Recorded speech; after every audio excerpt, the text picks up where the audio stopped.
everybody, welcome to this week's podcast. I am a tiny bit under the weather this week, so if any of the things I talk about don't sound as happy or enthusiastic as I normally do, hopefully you'll realize that it's just me. I really do love all of this stuff. So let's jump in and see what we got going on this week. First up is a guide from Dustin, aka Dasutin, that walks you through installing RetroNAS as a virtual machine on your UnRAID server. If you don't know what any of that is, I will get to it at the end, but if you do, here's the basics. You need intermediate knowledge of UnRAID in order to get this done. Basically, if you've installed a virtual machine on your UnRAID server before, this should be an absolute piece of cake to just follow the guide step by step and get everything installed. The other thing that you'll definitely want to note about this is we've been we meaning the RetroNAS team, Dustin, and Ed, Space Invader 1, have been kind of bouncing around different ways to get this installed a little bit easier, whether it's a Docker container or some kind of installer or something else. And we haven't really found an easy way to do that. But if something more official ever comes out, if there's ever like an app for UnRAID, all you'd really have to do is just turn off or back up your RetroNAS settings in the VM, turn off the VM, load the Docker, restore your settings, and that's it. It'd be like 2 minutes worth of work to do all of that. So if you're thinking, I don't want to do this now because maybe they're going to have a different solution in the future. If there is another UnRAID solution in the future, it's like near zero work to swap it over. So if you are hesitating at all and you're running UnRAID, definitely just go ahead and do this one. Also, I have been running this for over 6 months now, and I completely forgot about it, which is as big of a compliment as I could possibly give. My fellow IT nerds already know what I'm about to say, but I remember going through this guide with Dustin 7 months ago. And, he's really good at Linux, so a lot of the stuff in the guide just needed some clarification. So if you're a Windows moron like myself, you could still understand all of it. So I kind of installed it a few times and then got the flow working, and everything was great, even through reboots and all of that other stuff. Just remember to set the VM to auto boot when your server boots on. And I said, okay, well, that's great. Let me run it for a week, and then I'll write the post on RetroRGB pointing people to your guide. And I completely forgot about it, which means there was never a problem with it. Every time I needed to access RetroNAS, it was just there. So that means this is a solid guide and a very solid solution to get this done. So my sincere apologies to Dustin for forgetting to tell people about this, and of course for forgetting to tell all of you about it who were waiting on something like this. But my mistake is just proof that this is a solid solution. If you're not sure what any of this stuff is, I'll give you a quick overview. If you already know, just skip to the next section. But UnRAID is a piece of software that boots off of a USB stick that you could load onto a PC or basically anything that you could attach a bunch of drives and a network cable to. It is essentially a NAS, a network attached storage device, much like you could do with RetroNAS. So if RetroNAS is a NAS and UnRAID is a NAS, why do you need both? Well, the easy answer to that is RetroNAS is designed to be UnRAID is designed to be a modern do-it-yourself NAS solution. There's a few others out there. I've been really digging UnRAID for a couple of different reasons, but that's, definitely not the context for this conversation. And it's really set up to do everything you'd want to do today for everything that's not retro gaming. And you could still do some retro stuff with it, but RetroNAS is designed specifically for things like running a PS2 server to boot your games, using symlinks so that you could connect a Raspberry Pi, a Mister, and something else all to the same folders, but each of those targets think that it's its own folder structure. So it's really designed completely for us as retro gamers, as well as a whole bunch of other features like tunneling, so you could get older computers on the internet. And both UnRAID and RetroNAS are worth, if you're interested in those, are worth their own videos, which I did. I have an introduction to RetroNAS, which there's a million more features now, so that's a good intro though. And I also talked with Ed, Space Invader 1, to give everybody kind of an overview of what UnRAID is. But I just wanted to give the 1-minute version here, so anybody who was unfamiliar might be able to just say, well, why the heck are there two NAS servers? That's basically it. One is going to be the main, the other is going to be the secondary. If you're only doing retro, you could just grab any computer, an old beat up laptop, whatever, and load RetroNAS and you're done. But if you want other modern NAS features, then you would want both. RetroNAS running on UnRAID or any other device. Still no update. Well, no progress on Dockers or anything like that for like Synology and Drobo boxes. If anybody wants to step up to the plate and start writing for those, especially if you've already written Dockers, you could try to probably piece that out. But I wouldn't hold your breath on that one. So hopefully that was the full overview. That's quick enough that it's not boring everybody. But once again, thanks again to Dustin for putting that guide together, because I think a lot of people are already running an UnRAID server, and we're looking to do exactly this. This week's podcast is once again brought to you by JLCPCB, and this week I had the idea to start a brand new project, but I just don't have the energy. So instead, I'm going to completely do a cop-out and show you that factory tour video again. But honestly, if you haven't seen it, or if you're somebody that listens to these audio only, maybe take the minute to just kind of watch along as I narrate this, because if you're a nerd like I am, how factories like this work truly is fascinating, and I'd love to someday be able to actually go there and do a factory tour. And at the very least, I want someday to talk to someone and show videos of how the wave soldering process works, because that just blew my mind the first time I saw it. But anyway, let's take a look at what happens when you place a PCB plus assembly order at JLCPCB. So while I've never been to an assembly facility as impressive as JLC PCBs, I have been to places like it, and I can kind of walk you through what it is that you're seeing here. They have a giant warehouse of component preparation, and each shelf is numbered and corresponds to your order, so that when your order is ready, everything gets scanned in, as well as your PCBs and your stencils. And now, when you have a PCB assembly made, a stencil is required because everything's done through machinery for surface mount stuff. So a few weeks ago, I talked about having a stencil for making your own stuff on a reflow oven. Here's how it's done in a factory environment, where the machinery goes through and spreads the solder paste only on the areas of the PCB that require any of the components. Then it gets scanned through a different machine to make sure that nothing's splattered and everything lines up. And then comes my favorite part of watching these videos, the pick and place machine. These are different machines that go through and take individual components and place them exactly where they need to be on top of the existing solder paste. These things are so cool to see in person, and it's so interesting and fascinating to me how they get programmed to put everything in the exact place they need. But it's not quite done from there. While it's sticky on there, it won't be until it goes through the reflow oven, where it's heated up to the correct temperature in order for all of the components to permanently bind to the board. Then it gets inspected to make sure there's no craziness on it and, nothing splattered through. And then it's sent to the final through-hole assembly. And these are for scenarios like if you have a build that has a bunch of surface mount components, but then a few through-hole components like a SCART connector or a VGA connector. Those have to be soldered through by hand, and those are manually done by people on an assembly line who also do the final checks and finish it off to make sure everything looks the way it's supposed to be. Retro Gamer Store has opened pre-orders on a run of Genesis or Mega Drive Model 1 expansion port covers. So that's that plastic piece that you pop out when you want to connect this to a Sega CD that many people have lost over the years, because if it unsnaps from something, chances are if you've thrown it in a box, it'll probably easily get lost. So this is basically going to be the same quality plastic and build as all of the other Retro Gamer Store stuff. It's just going to be this side piece, and the price is going to be $10 plus shipping. So this is one of these things where if you're ordering multiple things from their store, this is probably a no-brainer if you're missing yours. But I do love to see little pieces like this get made as well, because it always kind of makes me, I know aesthetics don't make the game play any better, but it does make me a little sad to see Genesis consoles sitting out there without the side tab because it was lost. So thanks very much to Retro Gamer Store for doing this. Any other info or details that you want on this, please check out Ronnie's post.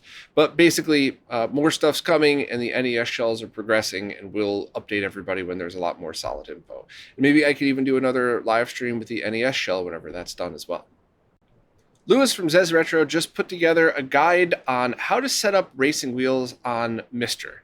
And there isn't a video yet because it's still kind of in limbo in that it works, but there are some things that are kind of still bumps in the road. So if you are the type of person, and this is just my opinion, but if you're the type of person that takes your time, sets something up, and never wants to mess with it again, now is probably not the time to mess with your racing wheel. However, if you're a tinkerer like we are and you want to just try it out and see what it's like, I would absolutely check out the post on the Cathode Raid blog. Just everything's linked right through RetroRGB just to make it easier for you all, of course.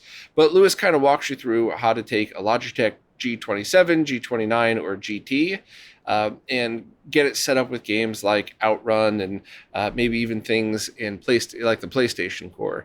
So, driving games have a special place in my heart. Outrun and Daytona are some of my favorite games of all time. So I'd love to see stuff like this out there. And hopefully, as things progress, support for the wheels and maybe even auto support for certain popular models could be baked in so that we don't have to really worry about this. However, that's a lot of work. And if you want to get a jump on it and try it out now, just check out Lewis's guide.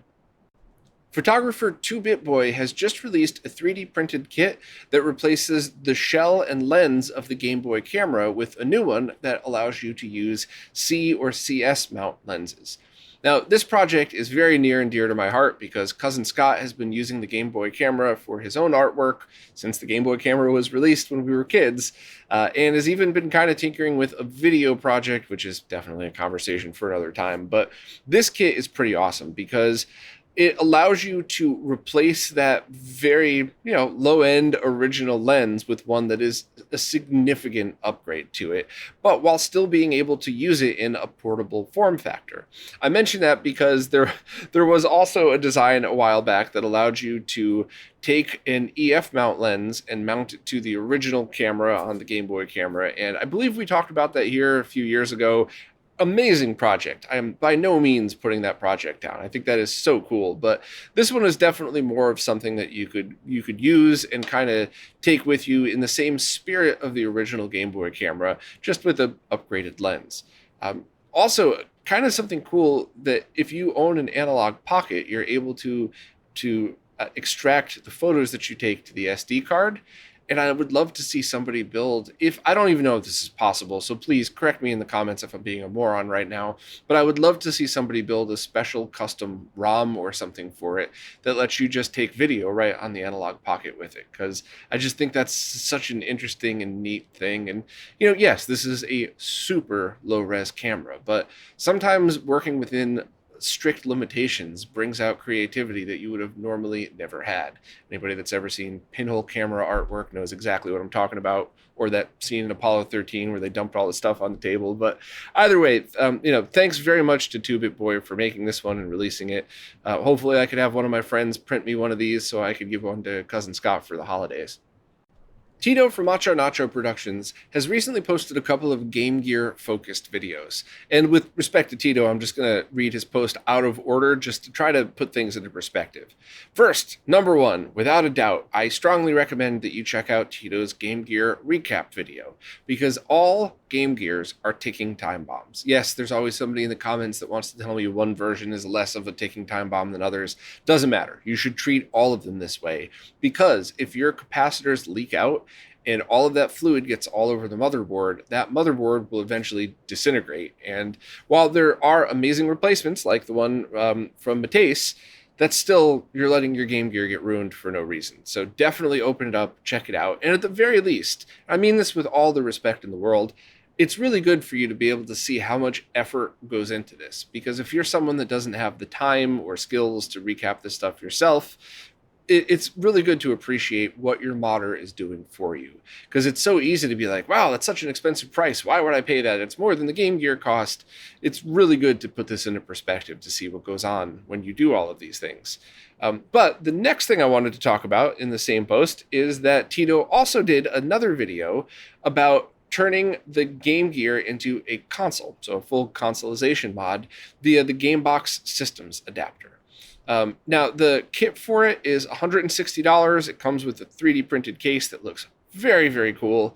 And the only downside, it is only compatible with VA0 and VA1 Game Gears. So you're going to have to make sure to open your Game Gear up, check the motherboard revision to make sure that this is compatible. But overall, it seems very cool. It's using it's based off of the same kit that their Game Boy Advance kit is off of. So there's a little bit of latency on it, but overall, I do think it's a pretty awesome consolization project. And Tito just nailed everything in his post and in the video if you want to know everything about it. So maybe one of these days we could do a video just lag testing all of these different mods. Tito and I did a live stream on it, but it was very off the cuff, and I was having problems. We were actually having problems with our setup. So hopefully we could put together like a high production, a Macho Nacho style video on this so we could all see how this kind of falls into place. But if you want the details on this, definitely check out Tito's video. Now it's time for this week's Mr. Updates, care of Lou from Lou's Retro Source. As usual, I'm going to just go through these real quick, and if you hear anything that piques your interest, please check out Lou's video, and let's see if I'm good enough to do this in one take or if I have to cut it up this week. I usually do these all in one single take, so let's give it a try. First off, Hotego has released a beta for his JT Kiwi core. Yeah, starting off strong, aren't I? But unfortunately, it doesn't run New Zealand Story yet. Instead, it's running in Sector X, which is another game based on the same hardware. So basically, the first of a couple of games that will work off of that arcade platform. Hotego also brought a bunch of cores out of beta. Definitely check out Lou's video and post if you want more info on what those are. But just a quick, for anybody who might be joining this for the first time, Hotego releases all beta cores to Patreon subscribers first, both obviously as an incentive to support the tremendous amount of work that he does, but also because it's fair. You don't want to spend all of your time working on bug reports for things that you already know about because they're public, so it kind of limits him to a smaller group of people who he works with in order to get this stuff tweaked. And then after those cores are in a place where it's good enough for public, he releases them all completely for free. So, you're all welcome to your own opinion on that, but I personally think that's freaking awesome. Next up, Joel Wybro designed an I/O board that will fit inside a Sega Saturn. It's still currently in the design phase, and at the moment, hopefully not forever, requires an original Model 1 Sega Saturn case.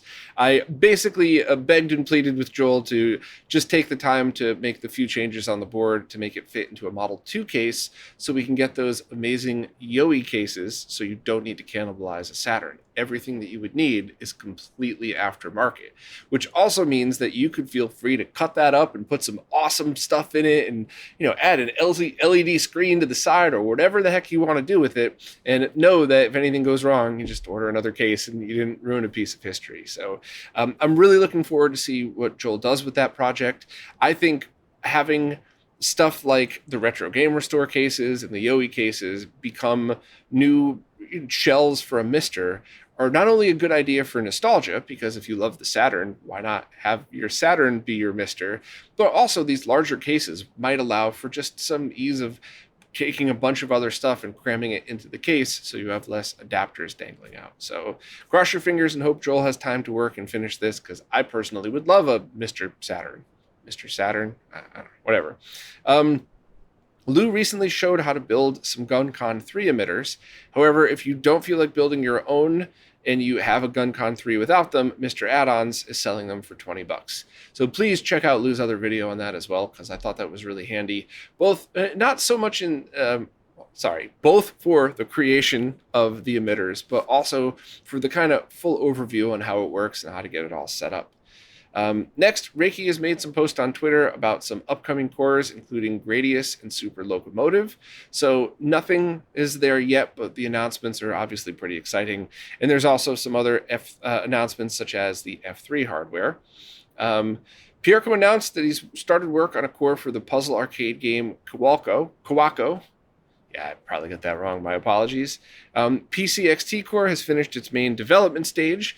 It's possible that new features will be added, but at the moment, the developer is pretty much saying, here you go, have it as is, which is pretty cool.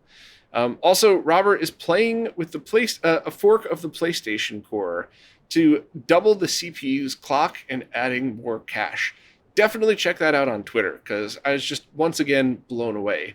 This probably won't make it into the main thing because it's going to be a rewrite of it, but it's just really awesome to see what could be potentially possible on these FPGA platforms, having the accuracy of the original with crazy other features that will probably be inaccurate, but That's awesome. That's the point.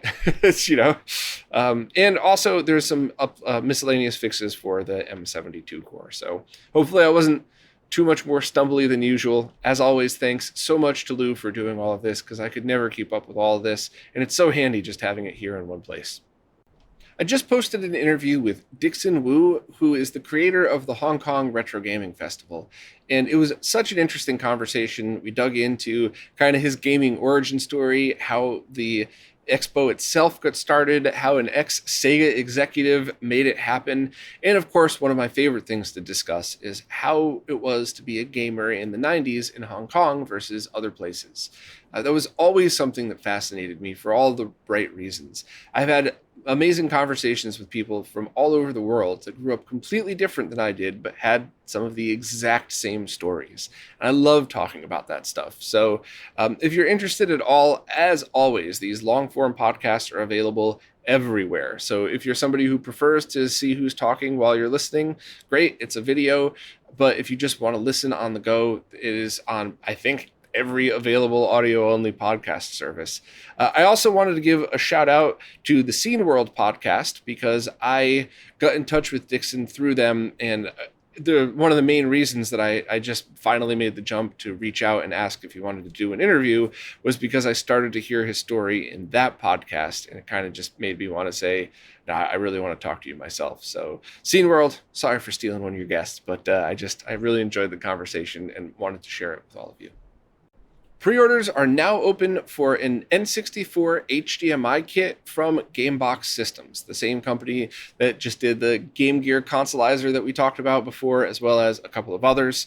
The important parts about this: the pre-orders open this Friday, so 2 days from when this goes live, December 16th at 6 p.m. Central Standard Time. I'm terrible. I think it's like an hour before New York time. I'm terrible looking that up. You definitely want to go check out a world clock to make sure that you get it in your time zone.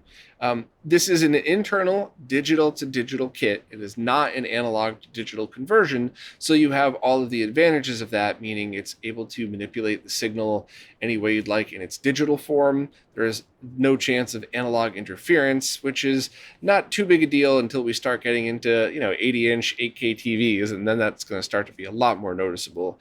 And it outputs a number of different resolutions. I'll get to those in a second. I just also wanted to say the price is $110 plus shipping. They're due to ship mid-February, so 2-ish months from now. And after that, they're going to have N64s with this kit pre-installed available for sale. But I do want to talk about the resolution options a little bit, because there's some good news and some, you're going to have to make up your own mind about this.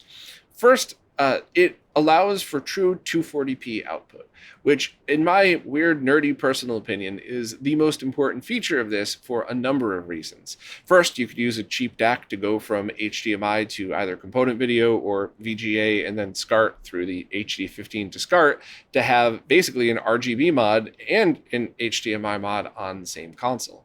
But also, as separate scalers get more advanced, as maybe someday the RetroTink 8K is going to come out, you don't have to worry about a kit first scaling the unit and then your scaler scaling it a second time. You could output the original signal and then let whatever future scaler comes out do all the work for you, but in its native digital form, so still no chance of analog interference. So while today, right now, that might not be the biggest deal, I think that's one of the most important features of kits like this, like the 3DO and Neo Geo kit from Fixel, because it's future-proof.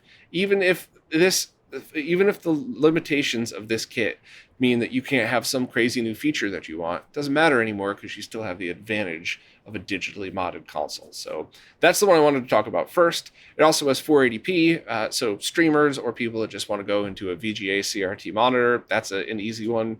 720p is probably going to be the main resolution everybody uses. Should be totally fine on most flat panels. I can't believe I'm saying this, but the past few years, things are much different. Try turning the sharpness up on your flat panel and see if that helps for the scaling. I've been oddly impressed with how that works in situations like this, not in place of a scaler, but I think that's a perfectly fine resolution. The highest it goes, which is a limitation of the chipset, is 1080i, which normally I would say just don't bother with, but since there are a few N64 games that are 480i, it might be kind of neat to keep it interlaced and then let some kind of scaler or maybe an HD CRT take it from there. I don't know, but it's an option. I love options. If you don't ever want to use 1080i and it's mostly higher lag on flat panel modes, then just 720p is there. Also, pre-production firmware is showing about 1 to 2 frames of variable latency, just like we discovered when Tito and I tested the Game Boy Advance Consolizer. However, since the N64 outputs mostly standard TV signals, not something weird like the Game Boy Advance, it is likely that by the time this thing is released, the team could lower it even more. So if you are super, super, super sensitive to latency, you might want to kind of think about this one. I would also love to do another, sorry to constantly nag about latency, but I would love to take this, the Pixel FX N64 and the original one, and who knows if you could even get those anymore, and just do a test on all three to see how the latency differs between them. But overall, if you just want to play your N64 on an HDMI display, this might be a really good option. And, the team is always working on updates and tweaking. So who knows, by the time this is released, it might be a very low latency. I mean, it's already low latency, but it might be a very low latency solution in the future. Well, that's it for this time. As always, thanks so much to everybody who watches, listens, plays nicely in the comments, and especially thank you to anybody who supports in any way possible, as it is you who makes all of this craziness happen, including some pretty neat videos I have coming up in the future that hopefully you'll be interested in. So, as always, thank you so much, and I will see you all next week.